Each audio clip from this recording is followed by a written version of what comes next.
आसतु सांग मैंने आज बनैबा रोही माछर मसला। रोही माछर मसला केमिति बना जाए मु आज आपण मानक देखुची।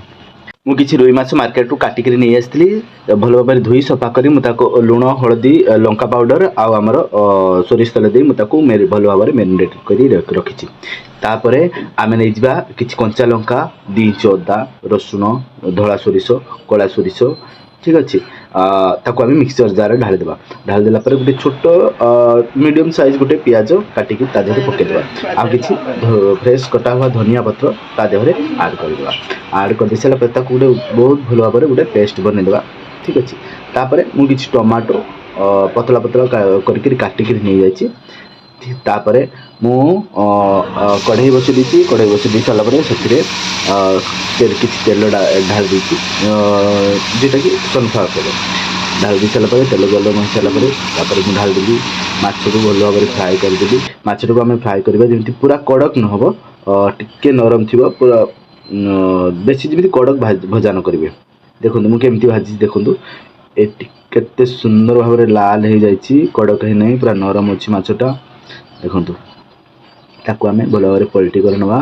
पलटी कर नहीं सारापर कि समय पर देखो मछटा आमर दी साइड भल भाव मुझे भाजी नहीं ठीक अच्छे। भाजी नहीं सारापर मोर तेलटा बड़का अच्छी से तेल में बर्तमान किसी जीरा ऐड करी। जीरा ऐड कर सारापर जीराटा टे फुटी आसला 2 पीस दालचीनी आ 2 पीस तेजपत्र मुझे ऐड करदेवी। ऐड कर सारापर जो किसी बारीक काटिकी रखी पियाज पियाज तापर आम ऐड करदे। ऐड कर सारापर पियाज भल भाव आम फ्राए करवा।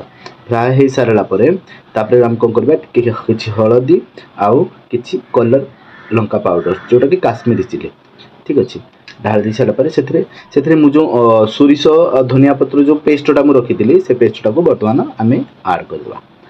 ऐड कर दे सारापर आम भल भाव फ्राए करवा।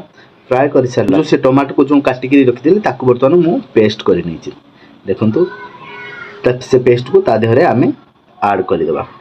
ऐड कर दे सारापर आम किसी समय फ्राए करवा। फ्राए कर सारापर जमी तेल बाहर को बाहर आस आम जानी नवा आमर मसलाटा तैयारी से आम कि दही 2-3 कि 3टा टेबल स्पून दही आम ऐड करदे आउ कि लुण से ऐड करदे टेस्ट अनुसार आप लुण ढालिबे।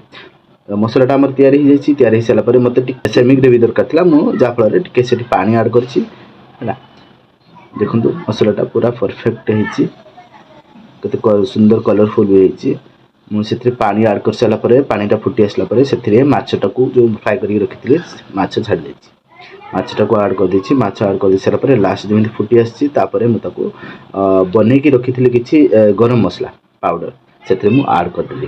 तापर किसी कटा हुआ फ्रेश धनिया पत्र आम ऐड करदे। ऐड कर दे सारापर देखो तापर मुझे सर्व कली केते सुंदर भाव आमर माछ मसला तैयारी हो जाइए। देखो आपण मैंने भी घरे देखु बनातु बन के टेस्ट करूँ। टेस्ट कर सारापर मत कमेंट मध्यम जनातु केमिति रुई माछ मसला ठीक अच्छे।